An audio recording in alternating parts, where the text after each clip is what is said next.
Beloved seekers of truth, come, sit with me for a moment. Let us speak of something that weighs upon many hearts, the journey of healing. So often, dear ones, you walk the path of self-transformation with your eyes cast downward, seeing only the stones beneath your feet, the obstacles still before you. You measure your progress by what remains broken rather than by what has been made whole. You count your wounds but forget to notice the scars that have become badges of your soul's victory. I have watched countless souls upon this earth, and I tell you this truth. You have healed far more than you realize. The Divine Mother works within you in ways both seen and unseen, and her healing touch has already transformed you in profound ways that your conscious mind has not yet recognized. Today, let us illuminate these hidden victories. Let us bring to light the 7 signs that reveal the magnificent healing work that has already taken place within your being. For when you recognize how far you have come, you gain the strength and faith to continue the journey ahead. Before we begin, if you enjoyed this video, please give me a like and comment below about your thought. Let's discover deep together. Sign number 1. You no longer seek validation from those who once held power over your peace. Beloved child, this is perhaps the most subtle yet profound transformation of all. There was a time, do you remember, when certain voices held dominion over your inner sky? A word of criticism from a particular person could darken your entire day, even your entire week. Their approval was like oxygen. Without it, you felt you could not breathe. You shaped yourself into contortions, trying to become what they wanted, abandoning your own truth in the desperate hope of receiving their blessing. But something has shifted, has it not? You may not have noticed the exact moment it happened. There was no thunderclap, no dramatic revelation. Yet quietly, like the dawn that comes so gradually you cannot pinpoint when night becomes day, you have released your grip on their opinion. You no longer check your phone anxiously, hoping for their message. You no longer rehearse conversations in your mind, crafting the perfect words to win their favor. You no longer feel that terrible contraction in your chest when you imagine their disapproval. This, dear one, is not a small thing. This is evidence of profound healing. The soul that has healed understands a great truth, that the only validation that truly matters comes from within, from your own connection to the divine self. When you were wounded, you looked outside yourself for proof of your worthiness. You gave others the power to define your value. But healing has taught you that you are a child of the infinite, and no human opinion can add to or subtract from your inherent divine worth. You may still care about these people. You may still love them, but you no longer need them to see you in a certain way for you to know who you are. This is freedom. This is healing, and you have achieved it more fully than you realize. Sign number 2. Your triggers have become teachers rather than tyrants. Listen carefully, for this sign reveals the alchemy of the awakened heart. In the earlier stages of your journey, certain situations would hijack your entire being. Someone would say something, or a particular circumstance would arise, and suddenly you were no longer yourself. You were a puppet, and old wounds were pulling the strings. You would react with anger, with fear, with shame, and afterward you would feel powerless, as if you had no control over your own responses. But observe what happens now, dear seeker. Yes, you may still feel the initial spark of that old reaction. The trigger still exists. I do not promise you that all triggers will disappear, for we live in a world of dualities, and certain sensitivities may remain throughout this lifetime. But here is the miracle. You now have space between the trigger and your response. You feel the old pattern beginning to activate, and instead of being swept away by it, you can witness it. You say to yourself, there is that old fear again. There is that familiar anger. How interesting. You have become the observer of your own inner weather rather than being lost in the storm. And in that observation, in that sacred pause, you have choice. You can feel the emotion without becoming the emotion. You can acknowledge the trigger without being controlled by it. More than this, you have begun to see your triggers as messengers. Each one points to a place within you that still holds pain, yes, but also to a place where deeper healing and understanding can occur. You have learned to ask, what is this trigger teaching me? What old belief is it revealing? What part of me still needs love and attention? This transformation from reactivity to responsiveness, from being controlled to being conscious, this is healing of the highest order. The wounded soul is at the mercy of its triggers. The healing soul uses triggers as stepping stones to greater self-awareness and freedom. Sign number 3. You can hold space for others' pain without absorbing it as your own. Here we touch upon a sign that reveals the strengthening of your energetic boundaries. Dear one, in your wounded state, you were like a sponge, absorbing every emotion, every energy, every pain that came near you. If someone was sad, you became sad. If someone was anxious, their anxiety became yours. You could not distinguish between empathy and enmeshment. You thought that to love someone meant to carry their burdens, to feel their pain as intensely as they felt it, to sacrifice your own peace for their comfort. This is not true compassion, beloved. This is codependence born of unhealed wounds. But you have learned something profound. You have learned that you can be deeply compassionate without losing yourself. You can sit with someone in their darkest hour, holding space for their grief, their fear, their anger, and yet remain centered in your own peace. You can offer your presence, your love, your support, without taking on their emotional state as your own. This does not mean you have become cold or uncaring. Quite the opposite. You have become more genuinely helpful because you are no longer drowning alongside those who are struggling.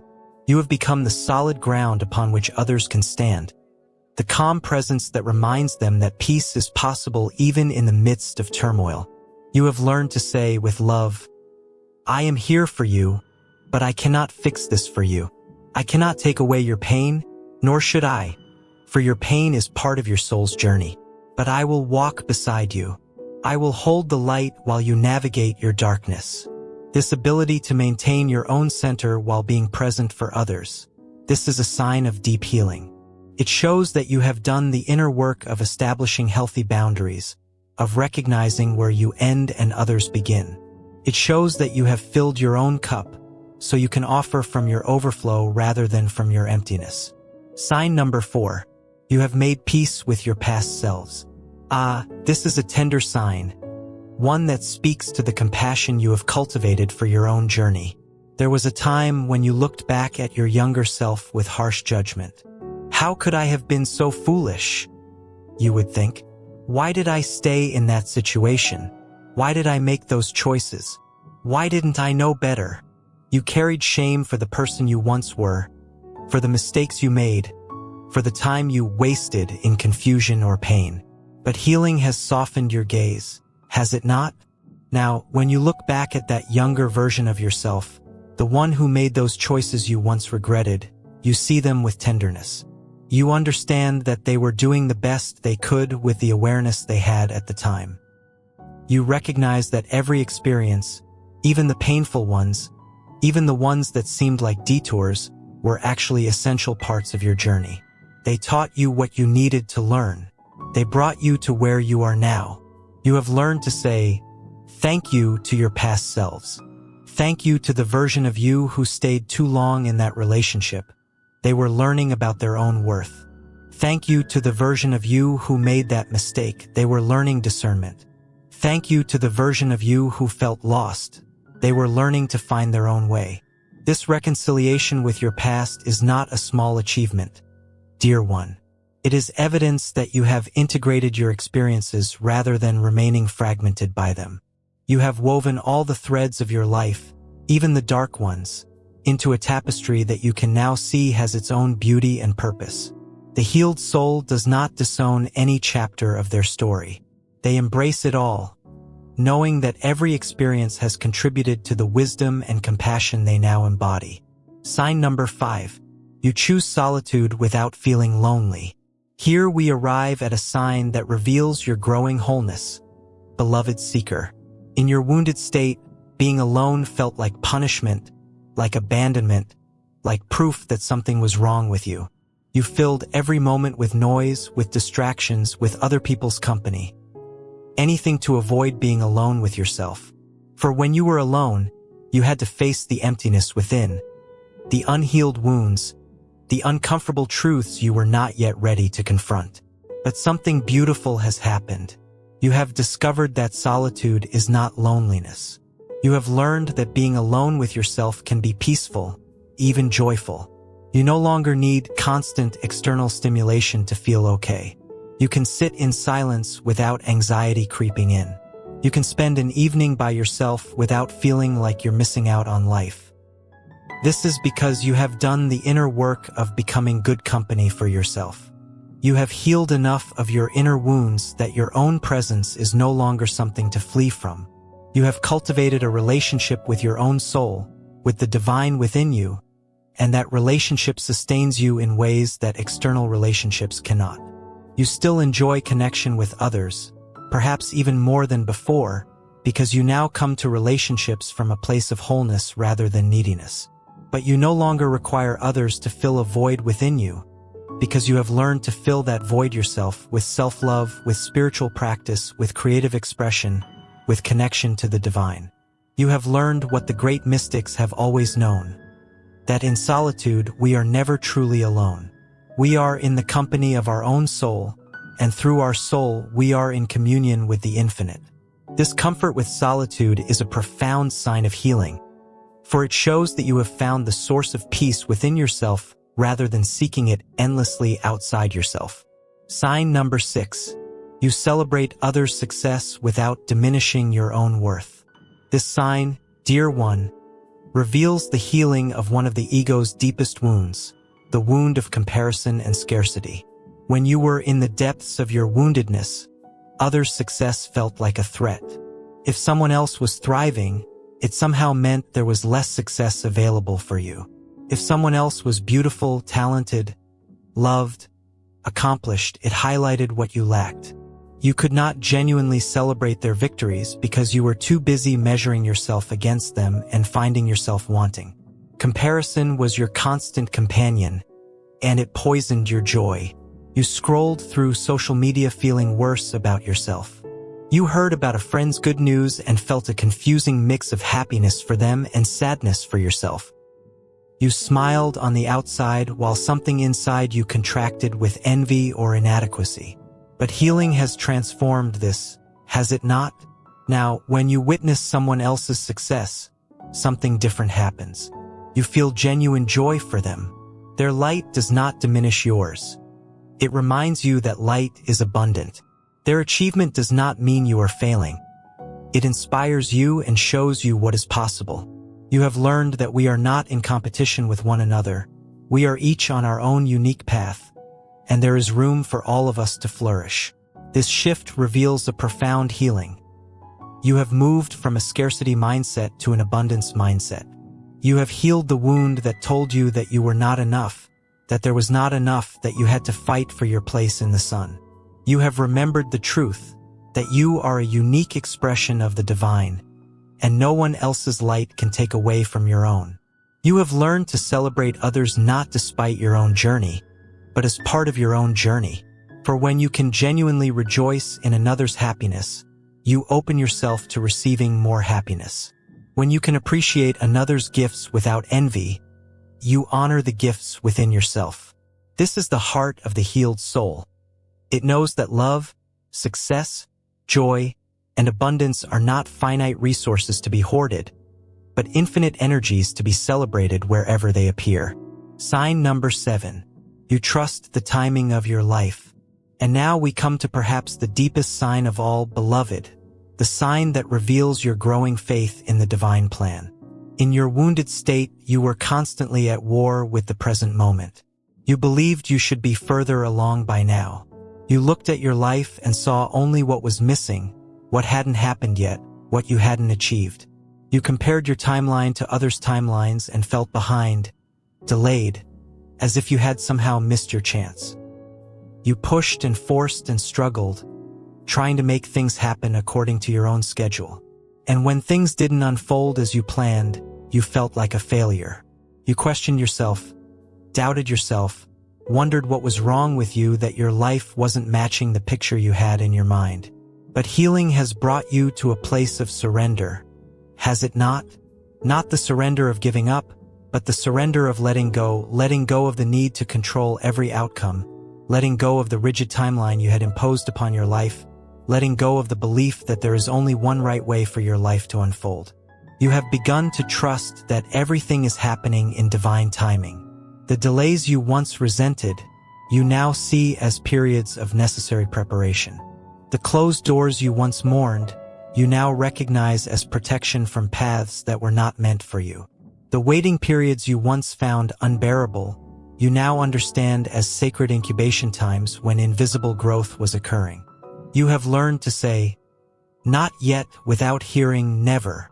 You have learned to say, "This didn't work out," without hearing "nothing will work out." You have learned to say, "I don't know when," without falling into despair. This trust in divine timing is not passive resignation. You still take action, still pursue your dreams, still work toward your goals. But you do so with a new quality of energy, one that is patient, faithful, and at peace with the unfolding. You have learned to plant seeds and trust the seasons, rather than digging up the seeds every day to check if they're growing. This trust is the fruit of deep healing. It shows that you have released the ego's need to control and have opened to the wisdom of your soul, which knows that everything is unfolding exactly as it should, in perfect timing, for your highest good. Conclusion: the quiet miracle of your transformation. And so, dear beloved soul, we come to the end of our time together today. I have shared with you these 7 signs, but I want you to understand something important. Healing is not a destination you arrive at. It is not a box you check off and declare yourself finished. Healing is a continuous journey, a spiral path that takes you deeper and deeper into wholeness, into truth, into love. You may read these signs and recognize yourself in some but not in others. This is perfectly natural. Healing does not happen all at once, and it does not happen uniformly across all areas of your life. You may have healed deeply in one area while still carrying wounds in another. This is the human experience. Be patient with yourself. Be compassionate with yourself. But I want you to pause right now and truly acknowledge how far you have come. You have survived things you once thought would destroy you. You have transformed pain into wisdom, wounds into compassion, darkness into light. You have done the brave, difficult, sacred work of healing, and you are still here, still growing, still becoming. The world may not give you a medal for this work. There may be no ceremony, no public recognition of your transformation. Healing happens quietly, in the private chambers of your heart, in the silent moments of your daily life.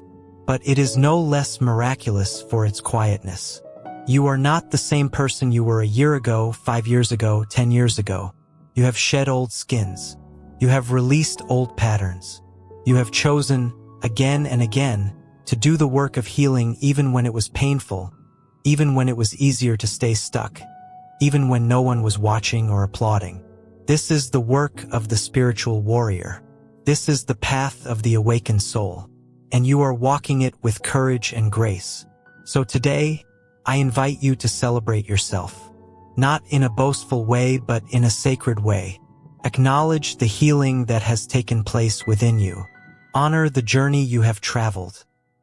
Give thanks for the strength you have discovered, the wisdom you have gained, the love you have cultivated. And know this, dear one, the Divine Mother is proud of you. Your soul is rejoicing in your progress. And I, your friend on the path, honor the light that you are and the light that you are becoming. Continue on, beloved. Trust the journey. Trust the healing. Trust yourself. For you have healed more than you realize, and you are more whole than you know. In divine friendship and eternal love. Yogananda.